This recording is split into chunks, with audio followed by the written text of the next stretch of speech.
Chapter 7 in Juvenile Justice, 8th edition. In this chapter, we're talking about policing and juveniles, beginning with the key terms. When you have time, you need to go back through these. Just make sure you can recognize them, especially the broken windows, the community policing, the gatekeeper roles. These curfew laws are important. The problem-oriented policing, racial profiling, and the restorative justice conferences. Those are probably the most important in this chapter. Again, these are just the highlights of what you should know at the end of this chapter.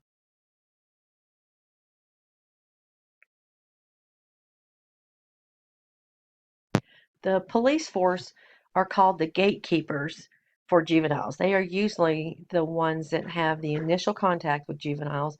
They are the ones that will arrest them, bring them into contact with the juvenile justice system. There's also other ways in which they help in the community. They lead the community meetings, especially in restorative justice, or any time that police are, there's a community watch force. There's a police officer that is usually assigned to those. They assist probation officers by actually visiting the juveniles. Sometimes they go with probation officers. There's a lot of times when, if they're going to see a juvenile, I say they, the probation officer, and they predict any issue that may arise, they'll call a police officer to go with them. And as I said, they facilitate the restorative justice conferences many times. The role of the police have changed a lot over time. Police have great discretion in handling juveniles. Uh, they can, as we'll see later in another chapter, juveniles can be sent to juvenile court, adult court, or completely released. They can be released to their parents or just completely dismissed. The majority of youth taken into police custody, actually more than 70%, will go to juvenile court. In 2008, police arrested an estimated 2.1 million, and in 2011, they arrested an estimated 1.5 million. I want you to take note of this because juvenile crime has decreased, especially even more so over the last 10-15 years. I want you to really notice that all of these numbers and estimations, as we said, the number of arrests have gone up. But if you look at the statistics on crime, there has been a 37% decrease from 2007 for juveniles convicted of murder, from a peak of 3,700 in 1993. And juvenile arrests for violent crimes are down 27%. Property crimes are down 30%. The percentage of offenders that police refer to juvenile court, however, has increased from 58% to 68%. And 22% of juveniles taken into custody are simply handled and released. Arrests are going up, referrals are going up, but the crime rate is going down. The best response to juvenile offending has been the change from the professional policing to community policing. And community policing is when we see that the police are involved more in the community. They actually go back to foot patrol. They may even live within a certain area. They get to know the community. They get to know the people there and they feel a part of it. And remember when we talked about theory last week that social disorganization and broken windows theory, when someone doesn't feel connected to their community, they're less apt to take care of it. And this is the same thing when we look at on community policing. And the police officer's shift does not even involve crime when they are working with the community. They're working to help. And just even their presence many times helps reduce the crime rate. Community policing is more proactive. The professional policing policies were a reactive method to maintain order and in many jurisdictions has been discontinued due to its ineffectiveness. Community policing, on the other hand, faces the needs and the legality that is now changing in the way that we approach juveniles. The needs the needs of the youth come first over the arresting. And this allows the community to act in accordance with police to address issues that are more vital to maintaining a peaceful community. Um, Community-oriented approach involves problem solving and community building. In community policing, the police now have new responsibilities to ensure the welfare of the citizens. And depending on the state and the jurisdiction, the rules regarding fingerprint photographing, their interrogation procedures, they all differ from state to state. There are some new tactics that have been, uh, the professional policing tactic was really following more of some of the Supreme Court decisions that a juvenile suspect can waive their privilege against self-incrimination and the right to counsel, even though they may not understand what that means. And the police can question juvenile suspects in much the same way as they do adults. Um, and as you hear, even in any system, that a person is not under arrest; they're just being asked questions. Well, what someone doesn't know is if you're not under arrest, you can get up and walk out, and you don't have to answer any questions. If they are, if you are considered to be in custody, which is what a lot of times when they say, no, you can't leave until we finish this, at that point, you should ask for an attorney. And adolescents, juveniles don't know that. But let's look at this a statistic that 80% of juveniles aged 16 to 17 waive their Miranda rights. They just don't understand. They think that they are helping, so let me just answer their questions. They're also not having an attorney that um, juveniles make these decisions without any knowledge or advice of counsel. They don't know they can ask for that. And one of the highest false confessions rates comes from juveniles under the age of 18. They confess falsely due to wanting to please the officer, and they don't understand. It's hard for us as public to say, well, why would you ever admit to something you didn't do? But a police officer can lead a juvenile in such a way to make them believe they have forgotten what they did. And so they look at this adult and they respect the officer, and this officer is telling them, "Well, I know you did this. Maybe you don't remember doing this." And then they start to doubt themselves. Well, maybe did I really do this? And as soon as they say that to the police officer, did I do this? And they'll say, well, of course you did. You know you did.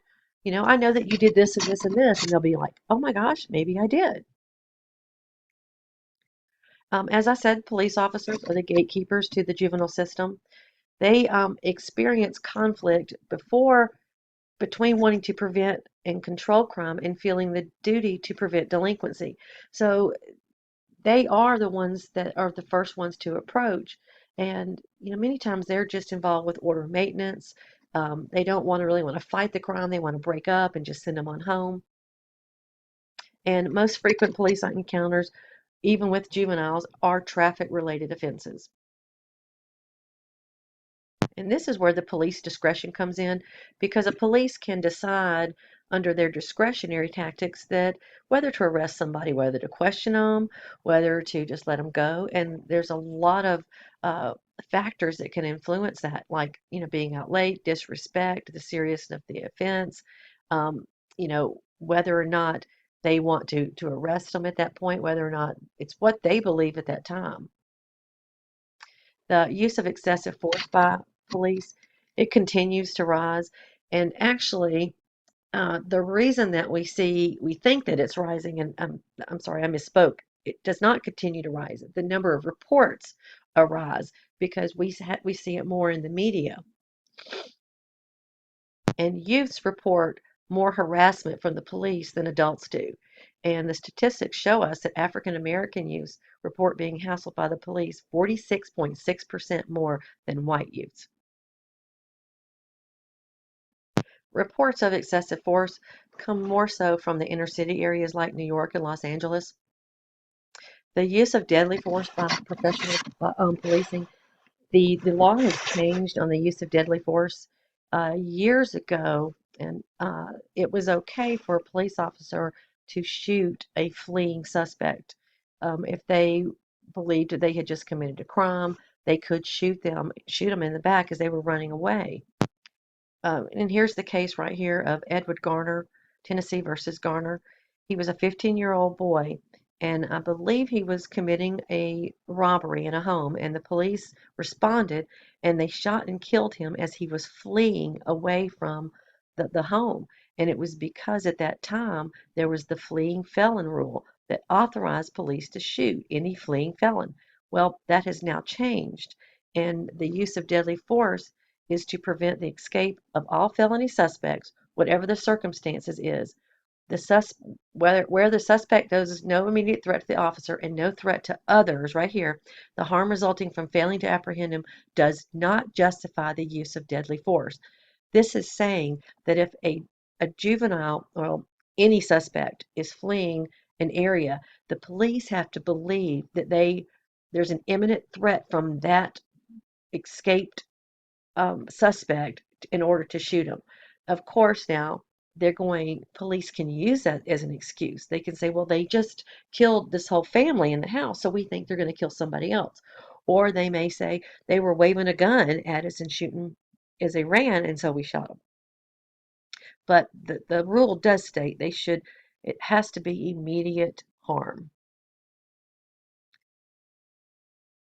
Now, community policing, you'll hear a number of different labels for it. You hear community policing, problem-solving policing, problem-oriented policing, and this is just what it sounds like. They are more oriented and more focused on solving problems in the neighborhood to make the neighborhood safer, make it a better place to live.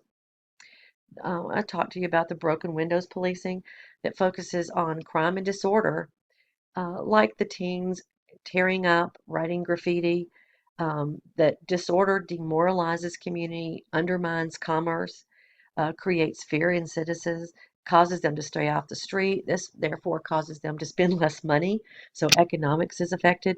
So if we can increase the buy-in of not only the police but the community members, then it's more likely to reduce crime and increase property values. And whereas the broken windows model is as a part of the police community cooperation and problem solving, communities may use the broken windows model. They may use problem solving community building model. They might work with private companies and public agencies to help come up with possible solutions. You know, the community is out there and sees things every day, and those members can really contribute to helping the police. One type of approach used by them is the restorative justice conferences, which I was mentioning. And if the youth, as I said, restorative justice has been shown to be very successful with juveniles. But the key component to that is everybody involved has to volunteer. So if the youth is willing and the victim is willing to meet with each other, then they do so, but there has to be a facilitator, a moderator there. And I don't like the word moderator because a moderator seems to me that you're, keeping it equal, and it's not really equal because the offender should be there to make amends, to make up for what they've done to the victim. But in these cases, a police officer in many times will take that role. And another part of the community policing is visiting truants at home. They're more in the community. They are seen more.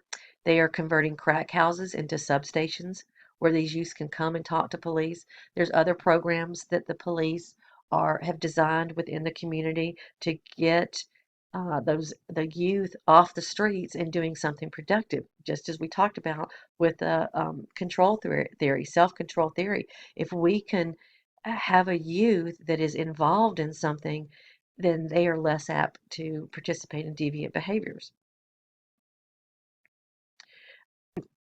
And talk a little bit about the citizen attitudes. Citizens generally hold a rather positive attitude towards police, which may seem surprising. But when we look at those views, most of the time it's white citizens and the senior citizens that have a pretty good, have a more positive attitude. And as we see, lower class youths hold negative attitudes towards the police and see them as representing the dominant white society. Lower class youths have little faith in the police, and that's probably because you see the police officers, they're more active in the lower class communities because that's where the crime is originating, or I should say, that's where the police are uh, patrolling in order to make their high arrest. And through community policing, hope to change the attitudes of not only the citizens but the police officers as well, because police tend to also have a view of certain communities and certain characteristics. Let me go back here and see if I missed that. Yeah, the Boston Gun Project, Operation Ceasefire, where the police were targeting gangs that were engaged in violence, and they were trying to really sit down and talk with them that we're not going to tolerate your violence, and it did show a decrease in gun violence. They were telling them that we're not going to put up with it anymore, and we're going to arrest you when we see you do this and that. And move back here to, let's see, yeah, the Chicago Community Policing found residents reported an improved police responsiveness to concerns, especially after the Operation Ceasefire. And as I said, this is, the views of the police officers also affect the way that they react in community. But and the reason is most of the time police officers, the people they come in contact with, are the ones with a less positive view, and so they are either in the act of a of criminal behavior, and victims view their situation when they see a police officer that, what I'm doing is different, but the police officer sees the behavior all the time, and so they become immune really to the excuses and the reasoning behind why, especially adolescents, are doing the behavior that they are participating in. And remember, what we're talking about here is that change is needed. Change is needed not only within the communities and the community inhabitants, but also the police. They need to be aware that citizens, really do like the police on the majority side, and they need to also understand and be more sensitive in dealing with those that don't have the positive attitude. Why don't they have a positive attitude? Is it due to being unemployed? Is it due to, do they blame the system for certain things? Are they mad at the police for the crime rate in their community? Now we're going to talk a little bit about policing in the school systems. The police have changed their role in numerous schools, and a lot of this, it has to do with the school shootings that we've read about, Sandy Hook and Virginia Tech. But what we're talking about here, when we talk about school resource officers, we're talking about really the K through 12, and police officers now have a major role within the school systems. They used to be where they were just patrolling the grounds. They sit in their car, drive through every now and then, but they are now participating in teaching um, curriculum, where they're teaching the programs like DARE. They might be chaperoning school events. They may go in and train teachers and parents and even the students in how to react to a violent situation and to an emergency situation. And 70% of students reported either having security guards or assigned police officers in their schools. 2011. And here's just a quick table for you to see all this laid out. And this was reported in 2005. But the type of law enforcement that we are seeing in schools: the school resource officer, 47%, public law enforcement, 76%, and private security at 13%. Many times you see police officers working an extra job at night. They may be working security at a company. They also could be doing law enforcement at a public event where they're expected a number of high population. But here's some of the activities that they participate in the schools. Just to let you review those on your own. There's a number of issues that have been noticed with regard to the policing in the schools. Zero tolerance policies are more likely. You have the widespread introduction of the police into the schools, and it may criminalize school discipline because since police officers there, and if they see a crime committed, many times they'll arrest them instead of it being handled by the school system. This is the new emphasis on the practices is the school to prison pipeline. And this is a new model. It's a combination of factors that appear to criminalize much youthful behavior and facilitate the eventual placement of youth in prisons. And this is by having police officers in the prison. I'm sorry, in the school. Some other issues, they see this as a part of a trend to ignore problems of poverty and deindustrialization. Diversion programs such as referring misdemeanor school offenders, educational approaches like tutoring, improving classroom management, increasing staff diversity could reduce the problems in the schools as opposed to really increasing police presence. Placing a police officer in the schools is just not enough. More is needed. There needs to be a collaboration between the parents and the police officers. Um, they need to um, they need to be open to hearing what changes are needed, and especially what changes they hear from schools, from the teachers, principals, parents. Racial profiling is still a problem, always has been. There's the charges of racial profiling need thorough investigation. So anytime there is a suspicion of racial profiling, the police officers, the community, everybody needs to take it seriously. I want you to read this, look at this last statement here. This is something that you would have seen 20 years ago and not just 4 years ago, 5 years ago. But they found that more black drivers are stopped by police, more minority drivers are searched by police, and black drivers felt the reason was legitimate, less more times than white drivers. I've heard this from friends that I have, and they say, "Well, I'm going through this neighborhood and I'm stopped because I'm black." That this infuriates me. So I'm just very surprised that we're still dealing with this. Well, I'm sorry, I'm not surprised. I'm very discouraged with our system that we're still finding this to be an issue. Racial profiling increases a lot more than just those feelings of being targeted by minority race, but it raises the broader question of the effect of race on police decisions.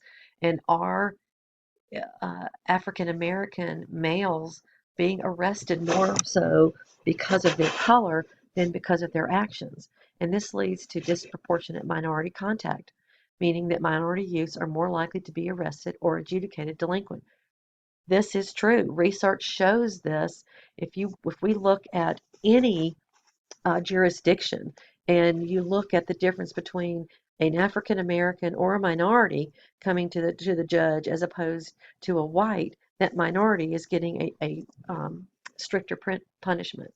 This is also occurring with females. Females are now getting adjudicated more often than males. And I say that, remember when I say to that, you've got the percentage of males in the system is a lot higher than females. But the idea is that with the lower number of females, there's a higher percentage of those females being adjudicated. In order to stop the racial profiling, we need more surveillance and high crime. Race can have an indirect effect on police encounters, and here's the meta-analysis that I was speaking to concluded that minority suspects are 30% more likely to be arrested than white suspects. Here's a few issues that and ways to resolve the racial profiling. If police are aware of how race can affect their decisions, they need to think twice before they pull somebody over. They need to be clear that factors like a youth's neighborhood and demeanor can bring in race as an indirect influence, and there needs to be more training that can show more positive police attitudes and more positive skills. Talk about juvenile curfew laws. These are laws where juveniles must stay, and curfew laws are sometimes they're enacted in the jurisdiction across the board. Other times we see curfew laws for juveniles that have already been in contact with the system, but they vary depending on the area. There is no evidence that curfew laws reduce crime, and in fact, it's up to the discretion of the police officer. But I'll tell you a real quick story. My daughter, and this is part of the curfew laws when you're driving, because when you're a certain age, you can't drive past 11 o'clock. She was with a friend of hers, and they were about 30 minutes from home, and they had just about 30 minutes to make it home. Well, my daughter was driving. They got pulled over and for a ticket, and the officer had them actually sit in that car and wait for. Says they waited 20, 30 minutes, and the officer came up and asked them why they were speeding and all this, and then he said, "Oh, and by the way, you have passed your curfew." And they're both looking at him like, "Well, if you hadn't have kept us sitting here for 30 minutes, we wouldn't have passed curfew." But she got ticketed for that. And the reason that she was speeding, by the way, she was trying to make it home before that 11 o'clock curfew. Her friend had to be home as well, and so she was speeding. But anyway, when she went to court, the judge just laughed at that officer. He said, "How dare you bring her in here for this?" I mean, first of all, she was going like 3 miles over the speed limit. But the fact that he got her on the curfew, I mean, it was funny to see. I mean, he threw the whole thing out, but anyway, those are some of the issues that we can see. Another issue is that we talked about intensive supervision, and intensive supervision uh, goes back and forth. It does work in some areas, in some areas it doesn't. When we see intensive supervision, there's a really good article that we'll read on intensive supervision, more so when we in restorative justice, but um, the reason that we see a higher recidivism rate in intensive supervision programs is because they're followed more closely. They will see their officer maybe 2, 3 times a week as opposed to once a month. And so the police officers are visiting them more often. So they're catching them quicker and catching them doing more violations than on regular probation. But now police officers are helping probation officers to keep that supervision, especially of juvenile offenders. And this is occurring a lot more in California, where actually the police and the probation officer are working together, and they'll go out and visit the juvenile. And this is supposed to be a form of deterrence, in that the police officer is really explaining to them. I mean, they can arrest them right there on the spot. A probation officer can't. Probation officer can report it and can violate them, but it's up to the officer to arrest them. So the point of this is to reduce serious crimes, but it also has a problem of mission distortion. Probation officers may not really see themselves as providing a service and to help the adolescent. And there's a famous attorney. He passed away a few years ago, and he was a law professor for many years. Professor Winnick. He taught in Florida, and he said that everybody that works in the criminal justice system, we are all social workers. We are all here to help the people in the criminal justice system. And we've gotten away from that. And this is especially true in the juvenile system. But when a probation officer is there with a police officer, they get distorted, and they're there to uh, um, enforce the law as opposed to helping the juvenile get through their probation, or getting them through, helping them instead of just always trying to find fault. Underage drinking. And as everybody's aware, the drinking age across in the United States is 21, and this was enacted in 1984. And what this means here is youths under 21 are able to purchase. It doesn't mean they're legally able to purchase. What this means is that retailers are selling alcohol to youths under 21. So the reason that the police are trying to correct this, they're sending out underage decoys to see if they'll sell them to them. And one way that the police officers are trying to combat this is this cops and shops programs, where the undercover police officers are arresting the youth, but this is not shown to be as successful as the compliant checks. What is the effectiveness? How does this affect our juvenile crime? This is the whole purpose of this course. Um, how does the police effectiveness deter criminal behavior for juveniles? And in recent years, police officers really are doing a variety of programs and a variety of initiatives to help combat juvenile crime and reduce recidivism.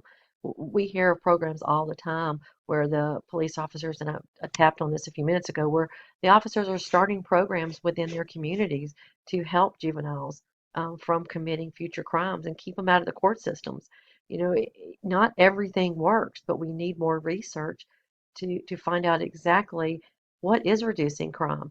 We have to have a realistic goal. When the juvenile justice system says we want to reduce juvenile crime down to 10%, that's not going to happen. It may happen in 30, 40, 50 years, but we have to start somewhere. And if we can reduce it even by, what we looked at the first of this slide, we've reduced it by 20, 30%. That's amazing.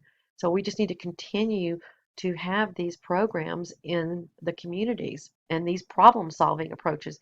They are the hotspots policing and problem solving approaches have been proven to be most successful. That's it for chapter 7.